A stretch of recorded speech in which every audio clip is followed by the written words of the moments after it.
we were told, if you buy this business, you're going to be struggling for a while. You have to be prepared. You can't half-ass that one. I think if you travel to places and you're humble, you will always find very helpful, friendly people. This is the Valley Rally Podcast.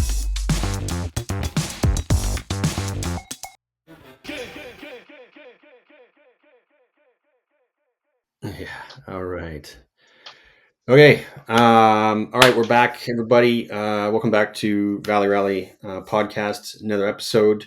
If you listen to this podcast, chances are you're into adventure bikes as well as off-road bikes. And if you are into those, chances are you've heard of Outback Motortek. And if you haven't, you're probably living under a rock somewhere because they're pretty much the pinnacle of bike racks and crash bars and other things right now. And super fortunate to have the owner and founder of Outback Motortek, Lorry. Thanks for coming on the show, man. Appreciate it. Yeah, thanks for inviting me. It was nice bumping into in Toronto a couple of months ago Yeah, at that was the cool. motorcycle show. Yeah. Yeah, that was a lot of fun. I really enjoyed our chat, so I'm super stoked that you were able to come on the podcast as well. Yes. Yeah. While we were at the show, you kind of gave me kind of the background story on how you started the company, and it's a company that until relatively recently I didn't realize was a Canadian company. Like many others, I kind of made the assumption based on the name that it was from Australia. But that is not the case. It is actually born and bred in Canada. And yeah, tell us how you came up with the idea and how you started. Yeah, so I'm not going to go with the long story, just a short story. We don't have a lot of time. I would love to talk about it for hours. But yeah, the short story is that uh, I am originally from Hungary, born and raised. I moved to Canada about close to 20 years now, and I come from motorcycle passion background. You know, that's been my passion, and also a bit of a metal fabrication, but that's not really my passion. That's my father's. He's a machinist by trade. He started his company back in still communist Hungary when the country was coming out of the regime about from the oppression. And he's always loved motorcycles his entire life, and he was also into metal fabrication, and it kind of was contagious. And so I learned a lot from him, and got into motorcycles as well. But to get to the point, fast forward a couple of decades, I was already living in Ontario, and my wife, who just finished school in Guelph, and I decided to go to Asia. Her dream was to go to Thailand to work at some elephant sanctuary, and I said, well, I think we should go to a country where we can actually make some money too.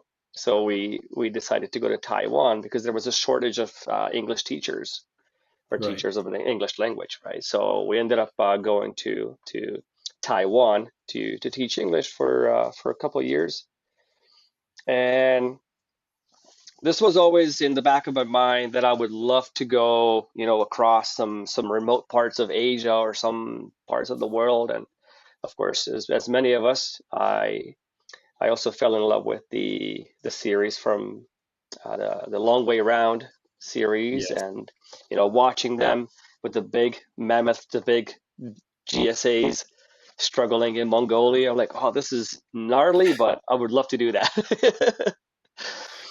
And so we were just about to finish our teaching jobs, and I started planning. I said, hey, before we come back to Canada, I want to go back to Europe, to meet my family, friends.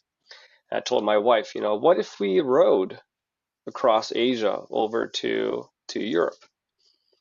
And I'm a map addict. I love geography, so I had a big map on the wall in our room, and looking at the distances. I'm like, yeah, I think we can do this in about 2, 3 weeks. And she's like, okay, that's not too bad. Well, of course, it was not 2, 3 weeks. That was 2 months. All right, and we picked a route that we could complete in that 2 months ish period. The complications kind of arose when it was time to select a motorcycle. The issue in Taiwan is that most imported motorcycles are very expensive because of the import tariffs. Mm. So we started looking at some motorcycles, and we ended up buying a motorcycle in Europe without seeing the bike, and we got a motorcycle which was a Suzuki V-Strom 650, affordable, super low kilometers. It only had like 3,000 kilometers. It was babied the whole time by the previous owner. And so that motorcycle, this is where I'm getting to the part where, Outback was kind of forming and shaping. That Mm. motorcycle got outfitted with a lot of parts by my dad's company. This was not, there was no idea to manufacture parts for resale and all that. It was just for this trip, just for me, you So know. you're like, hey, Dad, make some crash bars for me, would you? Yeah, I said anything, crash bars, bash blade, headlight guard, pannier racks, aluminum panniers, top case, because back then there was no soft luggage option really. That was Hmm. non-existent anyway. Plus the areas that we travel through, having a safe option like a lockable pannier was a better option Yeah. anyway. So that's what we decided on, and it was a beautiful bike. Honestly, it turned out pretty good. Lots of nice parts, and yeah, and we saved a couple of bucks by not buying it from some other companies when Yeah. we could make it in house. What year was the V-Strom? The V-Strom was 2004, Okay. and believe it or not, the bike was purchased in 2013. So in 9 years, somebody only put about 3,000 kilometers on that bike. It was What? somebody's baby. It was Yeah. somebody's baby. What country did you end up buying it from? It's from Hungary. Oh, okay, from Hungary. Yeah, Yeah. No, hey, it and happens. Maybe it was an yeah, Ontario so rider. maybe. No, there was a super baby bike. It was very beautiful. It was blue color, first gen, and zero issues with that bike. So that's kind of how it started.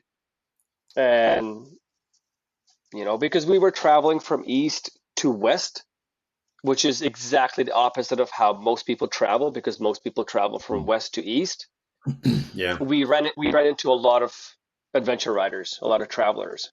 Right. And every time we ran into somebody, you stop, you exchange information, you say hi, you check out the bike, talk about some specs and some, whatever because you don't really see a lot of foreigners.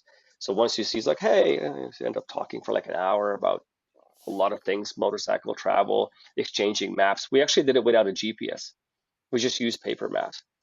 I know That's it's hard legit. for young people to imagine. What young people? I'm sorry, I'm young too. I'm only 41, but it's hard for people like, how did you travel without a GPS? I'm like, I don't know. I look at a map. I ask people. It was part of the adventure back then.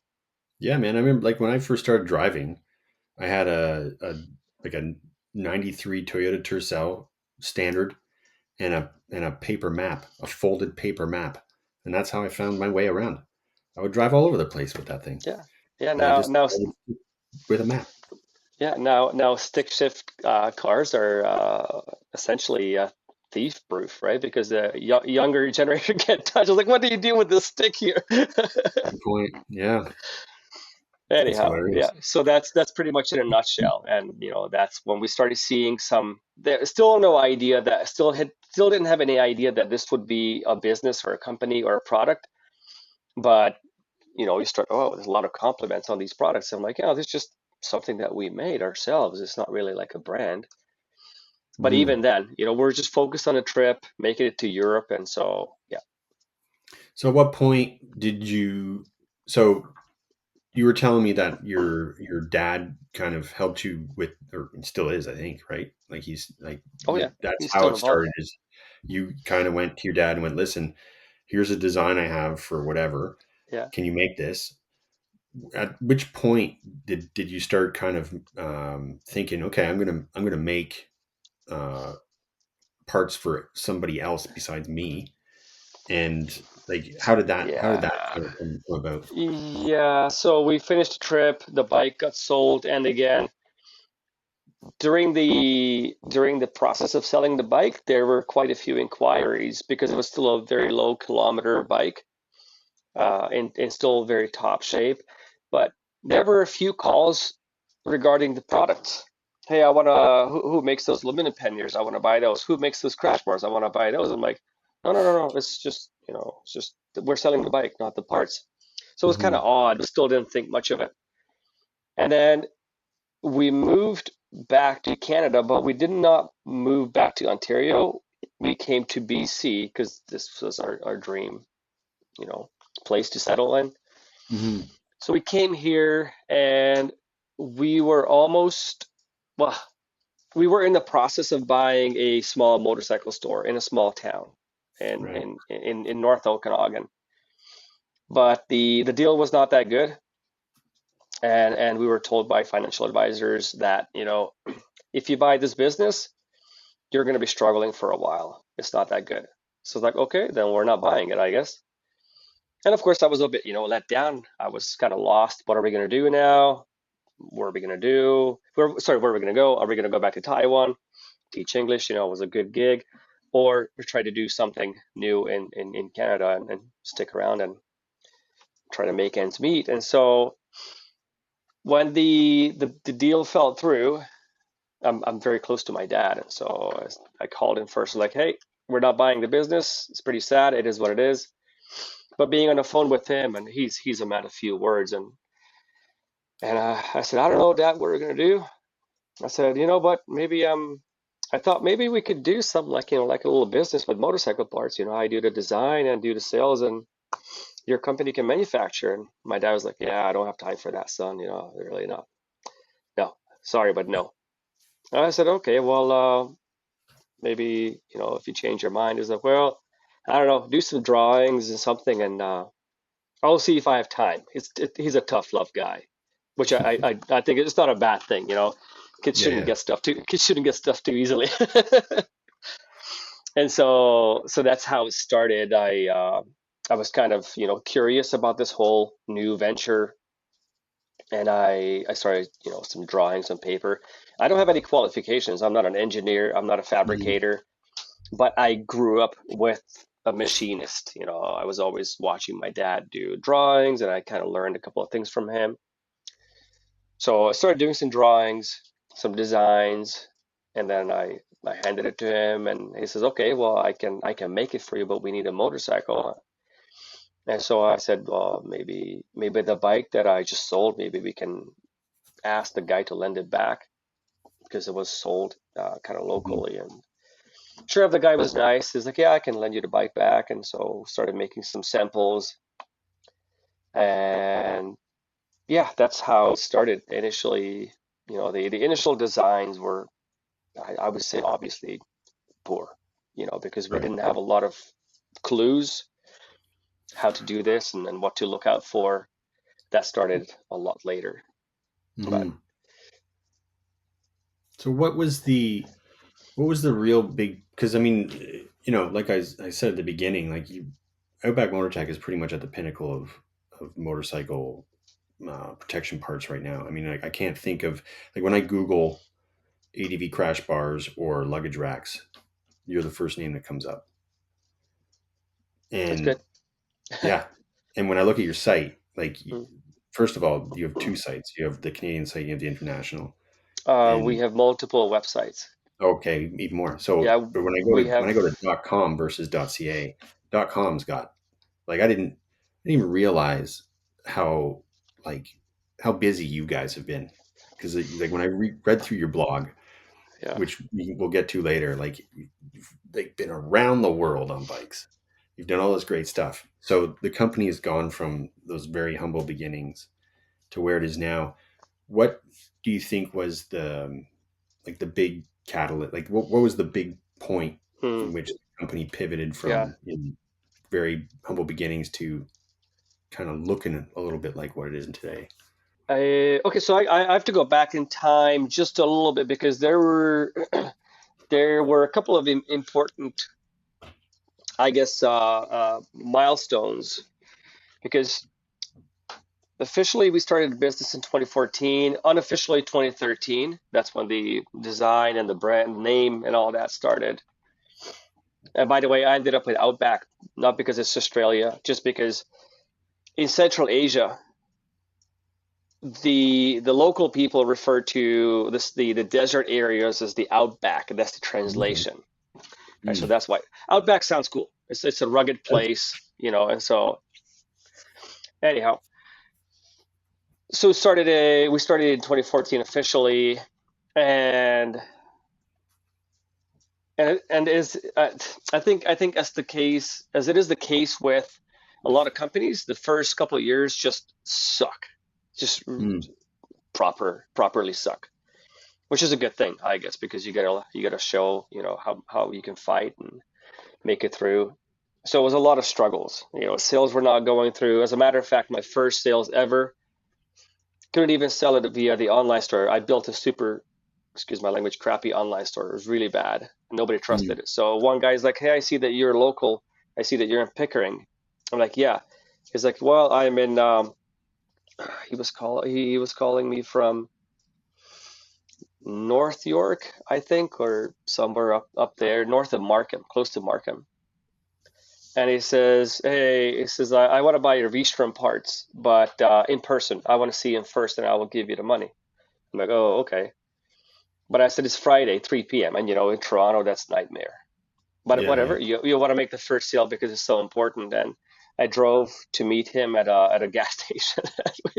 Checked out the products, and he paid, and that was the first one. So lots of struggles, which is, again, it's Mhm. not a bad thing. I think so. Lots of struggles. V-Strom was the first bike. We tried it pretty hard to promote it. That's when I did the first drop test, which we can talk about later if you want. Mhm. Just because I was very curious how the crash bars would behave. And then, there were some signs that this could be potentially something, not too big, but it could be something. So I invested into an F800 GS BMW, and my dad was looking for a new bike, and he's like, "You know I like what? how I'm you gonna buy." say invested. I Well, invested in them. well, yeah, it was an investment because it was for the business. Yeah, I'm gonna use That's that. I'm what gonna use that one for my next that's what I bike. t- that's what I told my wife. I'm investing in 10 motorcycle. So my dad did the same thing because he was looking to buy a new bike anyway, which was easy because we could fit and make parts. He could make parts, fit parts, and I could fit the parts and promote the parts. Yeah. So we had a good sequence together. We were in sync, and so that was very good. And then that went on, and then there were some signs that the Beamer was a bit of a better choice than the V-Strom. And then it still wasn't going too well. I ended up investing in a lot of inventory that I sent to the US because they, Mm. wanted to go wanted to go a bit bigger, and that almost bankrupted the young little company. The stuff was just sitting on the shelves. It wasn't really moving well. It's, again, you have a new brand, you don't have any credibility, people don't really want to buy from you. So I took a big risk, and this was 10 years ago. I sent about $20,000 worth of inventory to the US, which is, it's probably like $35,000 now. Big Mm. money. It's all savings, no help from the parents, never went to the bank to ask for a loan, no investors, it's just savings from our jobs in Taiwan. And so almost bankrupted. I was ready to throw in a towel. This was 2016 spring, and that's when the Africa Twin came out, the 1000. Yeah. So I told my dad, okay, one more shot, still have some money, because I was also spending a lot of money on advertisement, which is Yeah. not always guaranteed. I said, okay, this is the last one, still has some savings. And sure enough, in Hungary in March 2016, there was already one ready for rental. And I was shocked.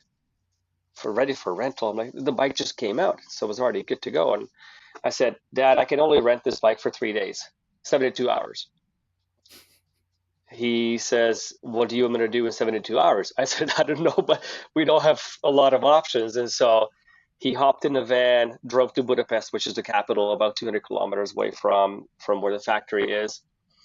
And on FaceTime video, we're doing the design, and he was working like 14 hour days. This was the weekend too, Friday, Saturday, Sunday, just pushing, and we we finished the crash bars, the lower crash bars, and the skip plate design.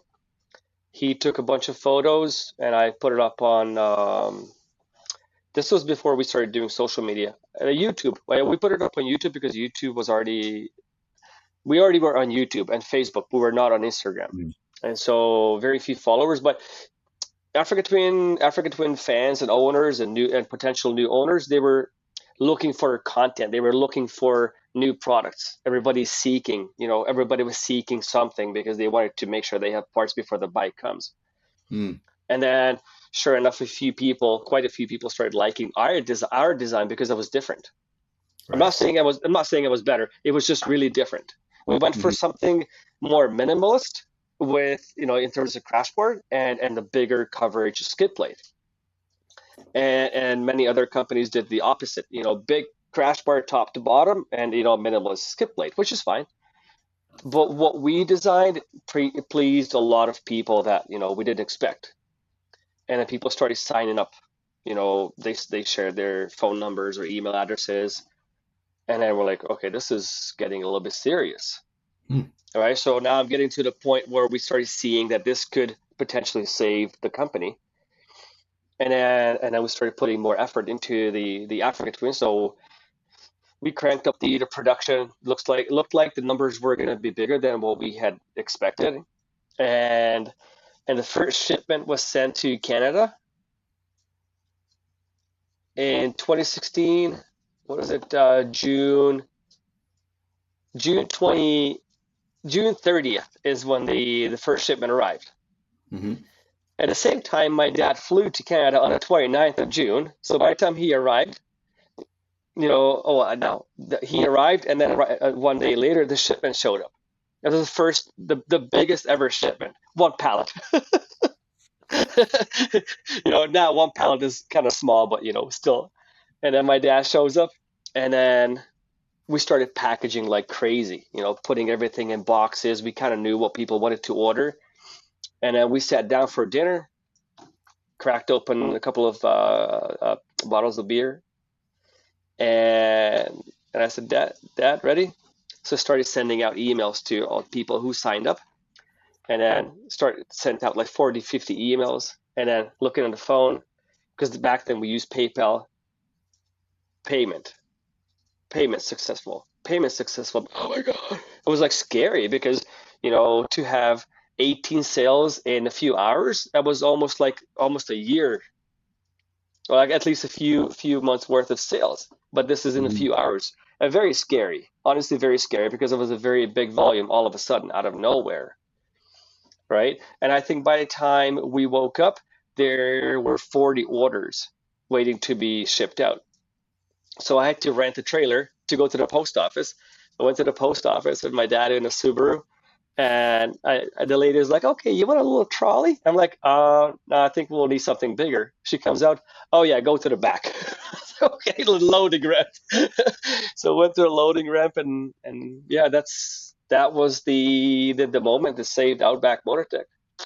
Nice. Yeah, big relief. Um, yeah, it's funny when you're talking about, you see the numbers rolling and you kind of get a little scared about it. It reminded me the first time our OVR event started really kind of becoming popular. I mean, our first event was 25 people. Our second event, um, not much better, maybe double. And then our third event was during COVID, so it was just really low key, like just a couple people. But then I think it was our fourth year, we had over 100 people, Oof, and it that's a sold big out. jump. It sold out like in a day, less than a day, like in hours almost. And I was just like, geez, like no pressure. Now it's on. Like Yeah, 100 I people know. looking at this thing. Yeah, Yeah, that's a gotta do that's a a good big job. number. Yeah. Yeah. So I hear you on that one. That's it's good though. It's a good feeling. Scary but good. Yeah, yeah. Um, It was a good boost. Yeah, we were like so this close to finishing the whole brand and business. This yeah, close. well, there's that type of story is very common in the business world. You Yes. know, Yeah. I want to talk about your website because your website's awesome. Like, uh, Thank you. like I was looking at the blog that you got on there. I didn't realize like you've been everywhere. Like, is it you going on all those adventures? Like, is Canary Islands? There's like Moab, Iceland. Like, that's wild, man. That's like the Well, dream. it's it's a passion, right? It's I just love writing. Yeah, I love writing, and you I found a way like to to make money I off like of it. to That's amazing. well, yeah, and I like to be like I've over the years, or maybe a decade now, I've met a lot of people, business owners who are in the motorcycle business, and they don't have time to ride. Mm, And yeah, I promised that I would not never be one of those. It's like it's like I didn't like school. I didn't like I didn't no, I want to say didn't like, but I didn't find most of my teachers entertaining enough to pay attention to. right. That's one way to put it, right? Truth Sorry, hurts teacher, don't sometimes. like you. You're not entertaining. I don't like you. No, it's just, a lot of them are very boring. It is what it is. I'm sorry, but I promised that if I ever was going to be a teacher, which I ended up being one for 3 years, I was not going to, you know, bore my students to death. And so, same thing with the motorcycles. If I'm in a motorcycle business, I still want to ride because it's the passion Mhm. that drives me. So I still go to a lot of places. I just came back from Morocco. Mhm. I met my dad, and and we rode for 4 days with a very good partner of ours in Morocco. Fantastic ride, and then I went over to Spain to ride with our EU team and one of our two of our ambassadors. So, I mean, I've just mentioned some of the cool places you've been. Out of all the exotic locations you've been to, what's the standout? Like, what do you have a favorite place that you like to go back to, or that stands out the most from all the others? I would love to go back to Central Asia, especially Kyrgyzstan and Tajikistan, Yeah, okay. because when I was there, I was riding a Suzuki V-Strom with a lot of luggage and two up. Mm, And we could not explore really remote places. okay. I would love to go there and ride solo on a smaller, lighter bike with a bigger fuel capacity.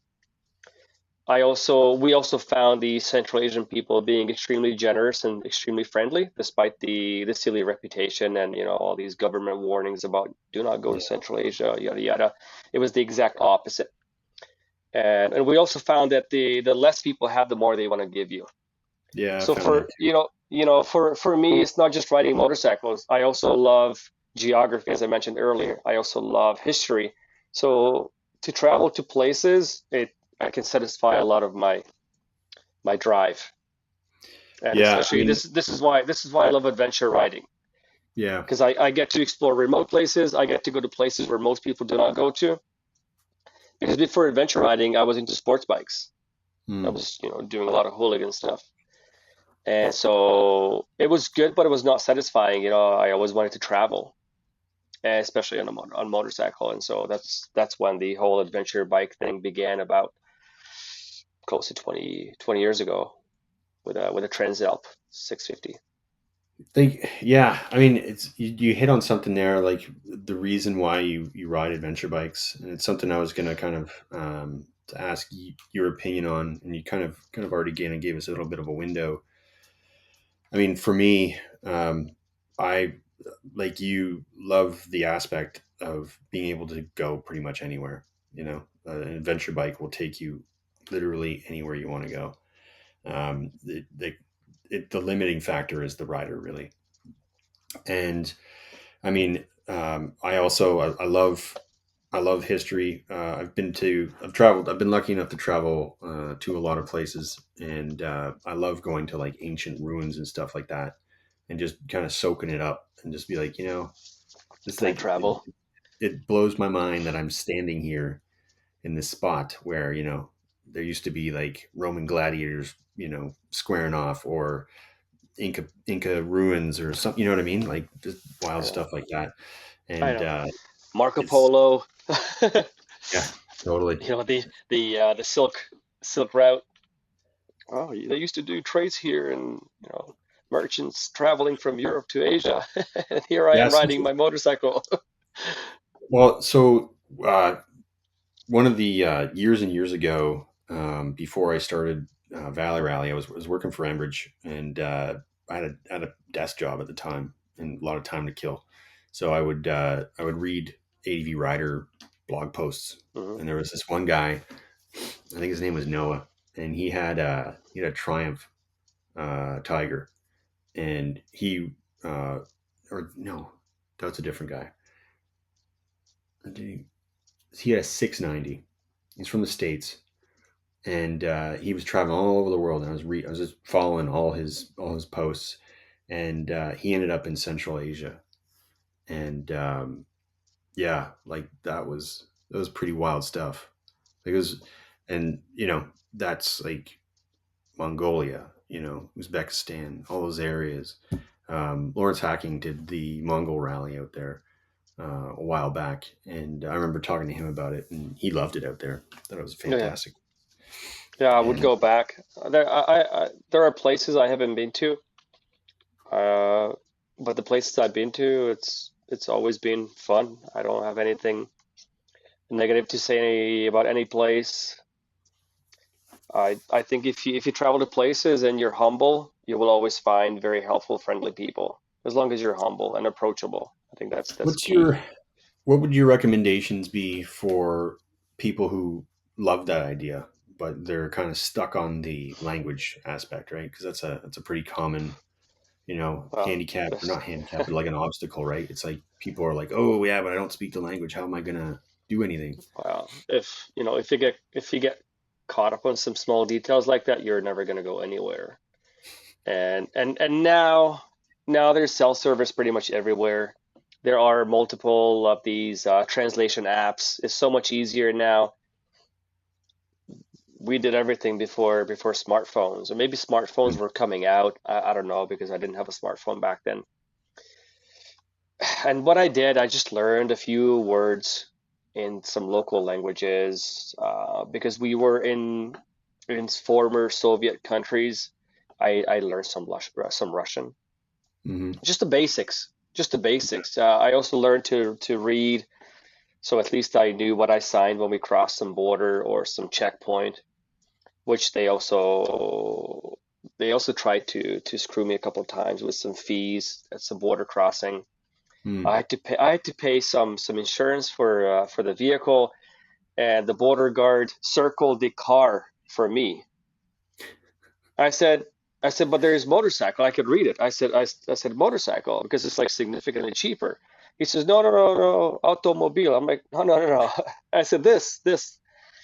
And so it's still good to learn. But again, now you have an app, you can just scan it, right? And it won't tell you exactly what the form you want to sign or pay for. So I don't think I think it's actually fun to go to a place not speaking the language, but still make it through, still make friends, or still have a good time. It's actually Yeah. part of the fun. I Yeah. I personally like it. I think it's something, and then it also gives you a bit of an achievement, a bit of a pride. Mm. Oh, I was with locals. I don't speak the language, but we're still hanging out for hours or maybe a day or something like that. It happened to us often. Like, for example, in Uzbekistan, we were invited into complete strangers' houses. And, you still want to socialize somehow. And then with some hand gestures and some words, you can still have some sort of conversation because people are curious about you. They want to know where you come from, so you take out the map. They want to see where you have been, so you take out the photographs, show it on your camera, and then either way, somehow you will end up striking the conversation. You will end up talking about something. I don't know. It's kind of hard to explain. You have to be there. to experience it. I think it's fascinating. Yeah, Um, you kind of have to go on it's an adventure to experience that sort of thing, right? Yeah, we held a couple of presentations after their trip, especially at Horizons Limited meetings.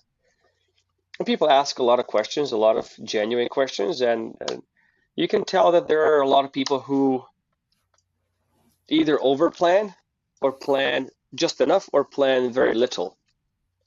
I am the plan very little person. Right. I just dive into it and then figure it out later. That's not always a good plan. It doesn't work for everybody. Some people would, freak out and panic. But I just don't like to drag things out for too long. Some people are prepared for it like a year or two. Yeah, I got half a foot or half a foot. I got 1 foot in the dive in category and the other half in being prepared. I like to make myself prepared. Like just make sure like the basics are covered. Like, if Yeah, the anything happens basics. with the Absolutely. bike, I have backups for my documents, just stuff like I think through and this comes from working consular at the embassy overseas, is like typical issues you might run into as a traveler and you're away from home, like just making sure all those contingencies are in place. But after that, once all that, because that's all stuff that Yeah. you can take care of well in advance, and then you go on your trip and you just let it happen. Yeah, I agree. With paperwork, documentation, you have to be prepared. You can't half-ass that one because Mm, it's not like you can fly back and forth to do some documentation. So our documentations were top-notch. Everything was perfect. We had all the visas, all the invitations, everything was good. What I was talking about in terms of, not preparing fully, things like routes. Because I right. didn't want to work too much on routes because they can change pretty fast. It could be weather, it could be it could be domestic issue, which if we learned that in Tajikistan in the south there's a region I can't pronounce it, Gorko Badakhshan, something like that. It's like an autonomous region, Mm, and you have to apply for a special visa to enter this region because it's run by some mafia, essentially. They have some military behind it too, so you got to go through checkpoints. It's no joke. But all we had to do is go to an office and pay a fee so we could get the permit to enter this autonomous region, which was so worth it. Now, a year before, we wouldn't have been able to enter because there was a civil war in that region. So, in that case, you can prepare as much as you want, but you won't be able to go through. So that means the yeah. detour. So I spent a lot of time on Horizons Limited because back then that was the main information Yeah. source. ADV It's true. Writer I too, remember. I guess, but yeah, it was HU mostly. Yeah, I mean, it was a big deal back then. Like that was the Yes, main source for the world main travelers. exactly. Yeah. Exactly. I got a lot of information on that page, a lot of recommendations and a lot of no-nos, a lot of no-go places, many things. Fuel stops. For example, Uzbekistan I'm not sure about today, but was notorious for not having fuel, gasoline. Mm, They have a lot of LPG fueled cars, big okay. propane tanks in the trunks. Yeah, yeah. So we entered the country, like we see a lot of cars lined up at the gas station. I'm like, that's weird. I drove past. I'm like, still have some fuel. This is odd. Well, it turns out sometimes they have gas, sometimes they don't. And when they don't have it for days. And I learned it the hard way because I ran out of gas. But I was lucky enough because two guys came to this abandoned, not abandoned, but deserted gas station. And, they only spoke Russian and Uzbek, and I didn't. I was just a bit of a Russian. And I told them I don't have gas. I'm like, it's empty. And they said, well, this sucks. I said, can you help out maybe? Started making some phone calls. And they ended up getting a smuggled Turkmen, probably like 80 octane, some sort of fuel. It looked dodgy. It came in plastic bottles. It cost a lot of money, but it was enough to take us to the next bigger city. But they told us, they said, when the sun, they pointed at the sun, when the sun comes up, before you go to gas station, before, not when the sun comes up. So I was up at 5 o'clock, 5:30. I was at the gas Okay. station. There was already a lineup. Hmm.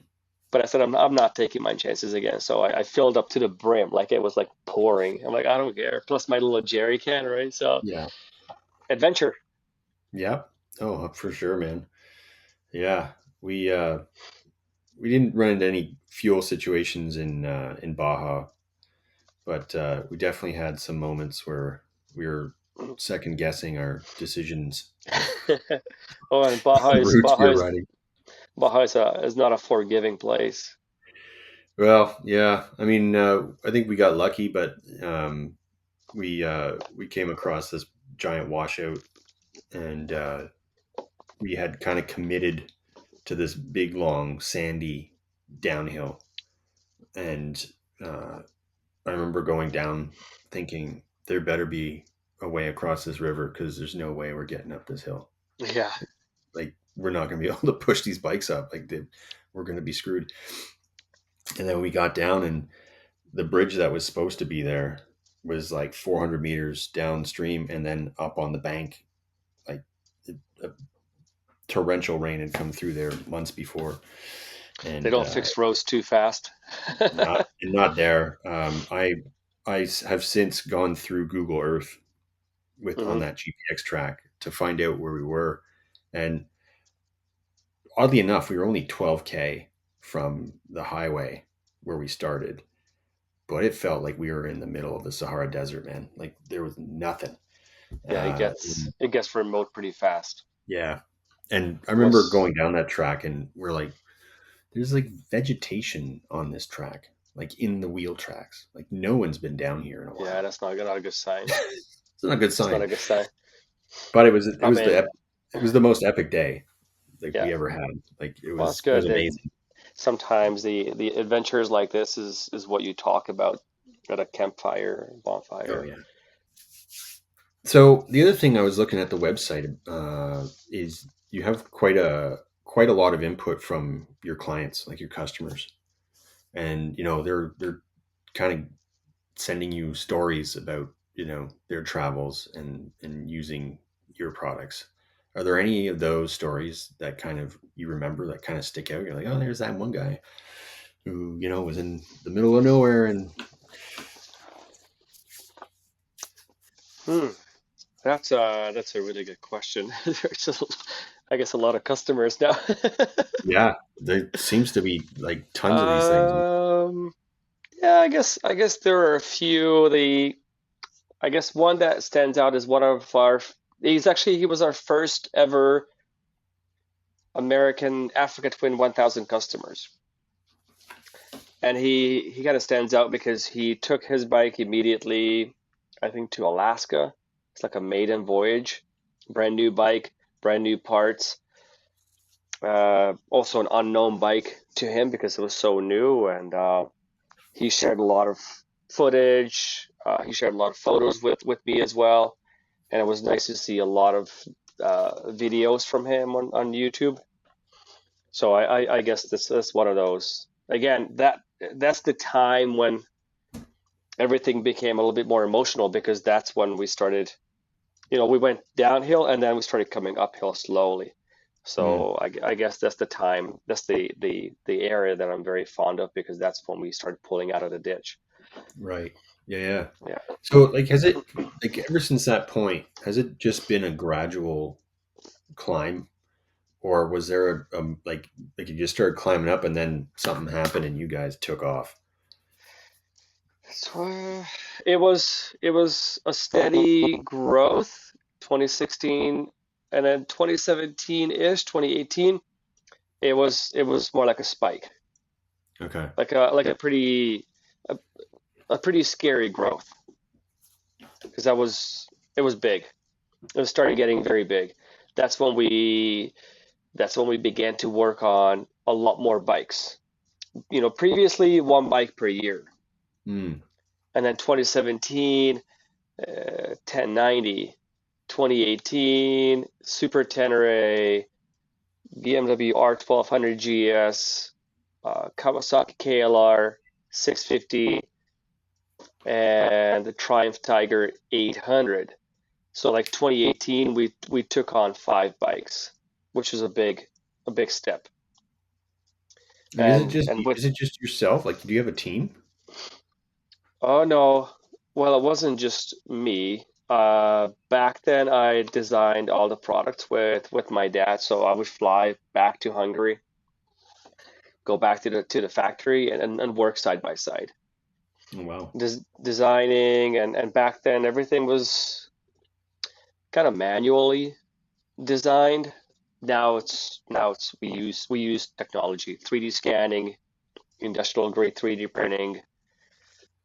It's a lot more advanced now. But back then, everything was very simple. Bend a tube, put some brackets here, Yeah. weld it on, see if it's aligned, not aligned, tap on it. Well, it worked. It worked. It was Yeah. just very, very, very slow. It was very slow. But we just didn't have the financial means, I guess. Plus, my dad's factory was already very busy Hmm. producing parts for other clients. So this was up to 2017. Outback Motortek was still just a side gig for him. For me, it became full time in 2016 Okay. because I was for 3 years. For the first 3 years, I was working in construction in Toronto for a friend Right. of mine, and I had flexible hours because Okay. he was a friend of mine, and sometimes I worked 10 hours, and sometimes when there was a bit of a glimpse of hope for Outback, I was working a little bit more on the bike parts and less at the construction site. But mostly I was working at the construction. I needed the dough. Wasn't Yeah. going to use up all the savings, and so back to your question. Around that time, 2018, it was already it was me alone on the brand side, on the sales side, but at the manufacturing level, there were more people involved. Yeah, for sure. So I was looking at the list of the bikes you guys have stuff for. Like, you have like all the bikes now. Like, it's crazy. All the bikes worth Well, owning. Kind of yeah, yeah. like, it's wild. The the most popular adventure dual sport bikes are covered now. So how much of, like, is it, how on top are you guys on the new models that come out every year, right? Because it's a new model every year. Sometimes it's, very similar, like, like, let's say, the generation, of 2017 to 2019 KTM 1090R didn't change much, right? So it's pretty much gonna fit no matter what. But then you have those years where they transition and they change everything. Like, that seems like that would be tough to keep up with. Yeah, that's the challenge, but it's also challenging for everybody else, not just for us. All the companies who happened. Oh, Hmm, still there? There we go. So a bit of a glitch there. yeah, I don't know why. Yeah, it's hard for everybody, not just for us. When manufacturers upgrade or update a bike, for us because we make products that are model specific, Hmm. right? So we have to keep up with the specs, and we don't get bikes from manufacturers. I don't know. Some people think we're so big, we actually get them in advance. Like, now people are asking us, do you have the parts already for the 2025 T7? I'm like, well, nobody has the bike. Oh, but I thought you guys were big enough that you get bikes from Yamaha. I'm like, yeah, when we pay for the bike, yeah, we get them from Yamaha too. Yeah. But we're not that big. Maybe the really big ones like Touratech, they get bikes in advance, but we definitely don't. Sometimes we get lucky. Sometimes we get lucky and we end up getting like a demo bike if we have a good relationship with a dealer, for Hmm. example. Most of the times we just get them when we get them. Try to be one of the first ones Yeah. to get the bikes, but now where we compensate for getting the bikes still late, for we have technology now that speeds up the whole R&D process. 3D scanning, CAD work, printing out the parts, industrial grade printing, and then fitting, and then over to making the metal samples. So now we went from like 2-3 months R&D to about a month and a half. So it's about cut Cool. in half. Also Nice. cost a lot more, but it's much faster.